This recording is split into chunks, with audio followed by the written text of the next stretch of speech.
Hey, fifth graders. I have week 4, day 3 here for you. For reading, we have pay special attention to paragraphs in this narrative. Writing, pick something you brainstormed yesterday or a new topic and develop your brainstorm here. Grammar practice, add quotation marks again, and also add commas to the sentences about ice cream sundaes. Yum. Math, practice calculating area and perimeter.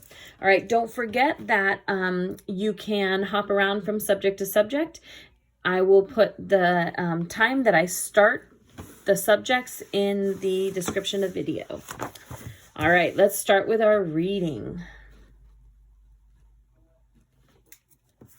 This one is a new paragraph narrative. During a story, a writer often begins a new paragraph when certain changes take place. This might include a change in time, a change in place, a change in an event, or a change of character. Read the paragraph below. Look for the changes and use the paragraph symbol, which looks like this, line down, and like a backward P, before each word that should start a new paragraph. Use a different color to shade the sentences in each paragraph. In the questions below, explain the changes that occurred between each paragraph. All right, so I'm going to read this to you, and we're going to figure out where the new paragraph should be. Mindy was thrilled about her first day at a new school. She loved school, and this would be the first day of 3rd grade. On the night before the first day of school, she gathered all of her school supplies and put them into her backpack. She was so excited. Okay, we've got a change of time. The next morning, so this is a new paragraph because there was a change in time. The next morning, Mindy awoke before her alarm clock even went off so that she could get ready for school. She jumped out of bed and brushed her teeth. Mindy put on her new dress, ate breakfast, and said goodbye to her mother as she walked outside to wait for the bus. Okay, so she changed places. She was inside the house, and now she's going outside to wait for the bus. When she got on the bus, and here's a new character, she saw her friend Amber. Amber motioned for her to come sit beside her. They chatted happily all the way to school. When they got to school, the girls walked to their classrooms, which were next door. Here's a new character and a new place. Now they're in the classrooms. Mrs. Tulloch greeted Mindy and helped her find her desk and cubby. Throughout the day, Mindy loved every moment of the orientation to 3rd grade. It was going to be a great year. When it was time to leave, Mindy gathered her belongings. After a short bus ride, Mindy arrived at her bus stop and saw that her mom was waiting for her there. She couldn't wait to tell her mom all about the day. 3rd grade was even better than she expected. Okay, so I accidentally skipped over this one. We had a change here. This was talking about throughout the day, and it was going to be a great year. And then this switches to when it was time to leave. So that's why I put a new paragraph right here, because now it's time for her to leave. So it's a change of place. All right, what changed between the first and second paragraph? So why did we create a new paragraph there? What changed between the second and third paragraph? What changed between the third and fourth paragraph? And what changed between the fourth and fifth paragraph? So all you're doing is writing the changes. For example, the first and second paragraph, it goes from talking about the night before the first day of school to the next morning. So I would say, there was a change in time. Paragraph 1 is about the night before, and paragraph 2 is about the first day of school. I think that it would be okay if you just said there was a change in time. So let's tell about the change between the second and the third paragraph, and then the third and fourth, and the fourth and fifth paragraphs. All right.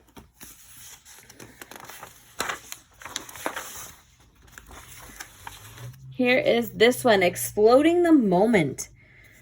This is your writing. Exploding the moment. Of course, stories have a beginning, middle, and end.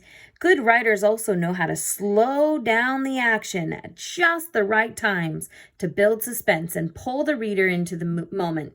Some call this exploding the moment. Write your story topic in the center of the organizer below.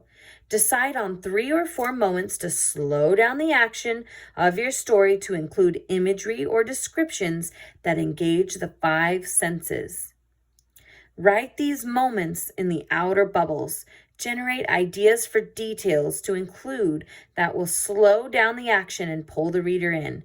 Create more bubbles off of the moments to record them. Okay, so the story that you started with yesterday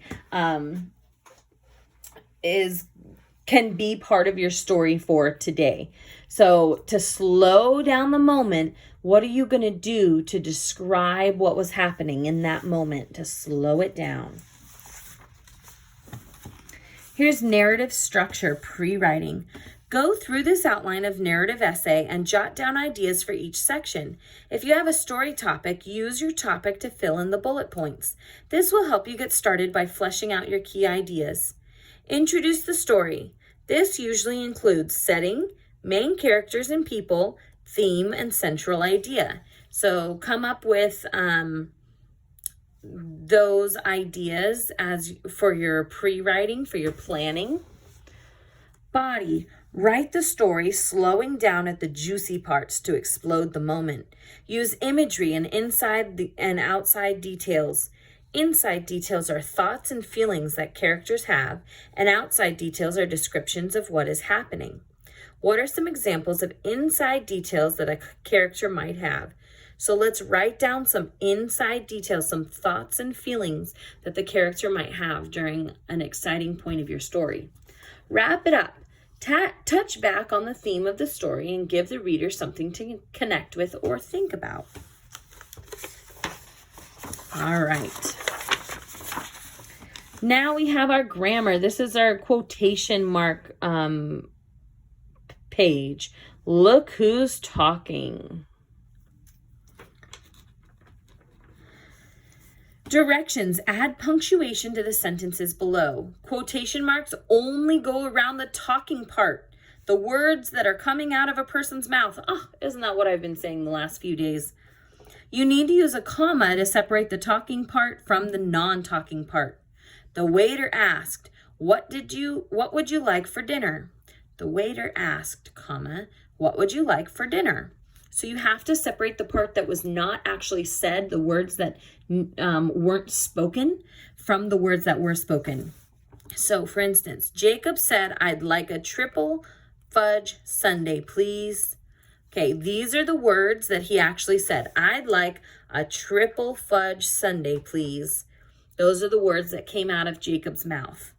Here is where we need to separate, right? Where it said Jacob said, that's one part of the sentence. And then we have what he actually said. No ice cream for dinner, scolded Grandma Lou. Okay, so no ice cream for dinner. That is what Grandma Lou said. The chicken is very good, suggested the waiter. Okay, so the waiter said the chicken is very good. And now we need a comma right here to separate what was said and the rest of the sentence to explain who said it. Okay, these last ones are going to be yours to figure out on your own. I'll read them to you. I'll have a slice of chocolate cake, replied Jacob. So which part did Jacob actually say? Oh, all right, sighed Grandma. The waiter said, I'll bring it right away. Let me reread that one. The waiter said, I'll bring it right away. Jacob exclaimed, this is the best birthday ever. So on those last ones, you're going to have to make sure you get all those quotation marks. Make sure you have commas separating when something was spoken versus the part that's introducing who said the words. All right, here is our math today. The secrets of the rectangle. A rectangle has 4 right angles. Each of these angles is a right angle. Do you remember what right angle means? Right angle means that it is 90 degrees. The opposite sides of a rectangle are equal length. So this side and this side are equal.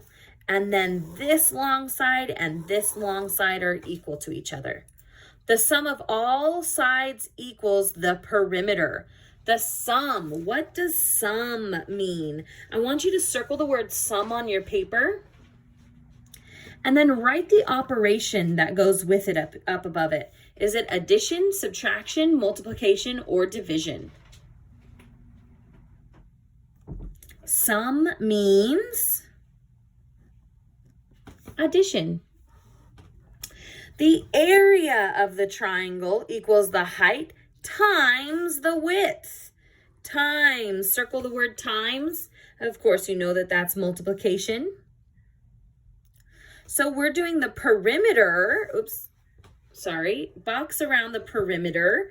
That means addition. And circle the word area. That means multiplication. Using the above information, answer the following problems. What is the height and width, H and W, of each side?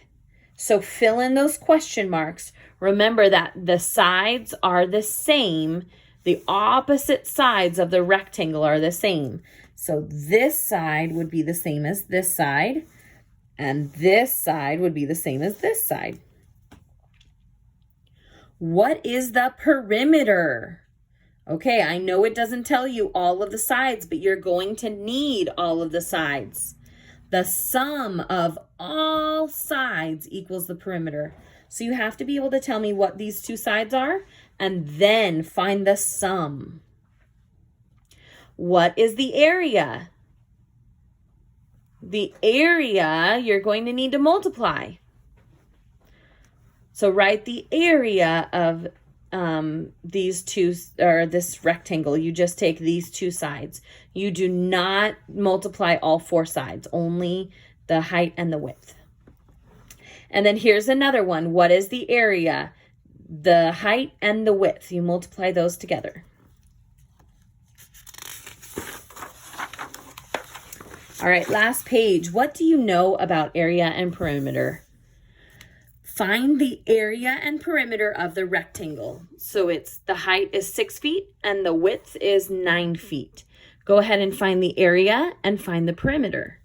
Remember that area is multiplication, perimeter is addition. You'll need all 4 sides for the perimeter.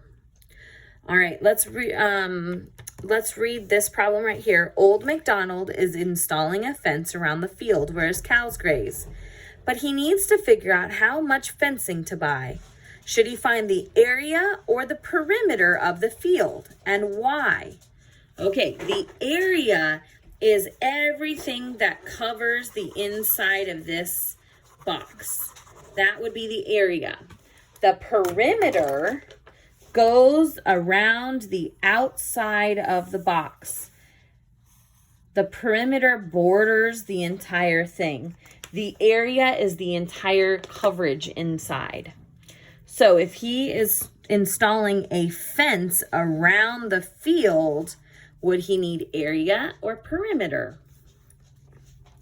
Picasso is planning a new painting and he needs to know how much paint he will need to cover the entire surface of his canvas. Should he find the area or perimeter of his canvas? Remember, if he's going around the outside and making a border, that would be perimeter. If he's trying to fill in the whole thing and cover the whole thing, that is area.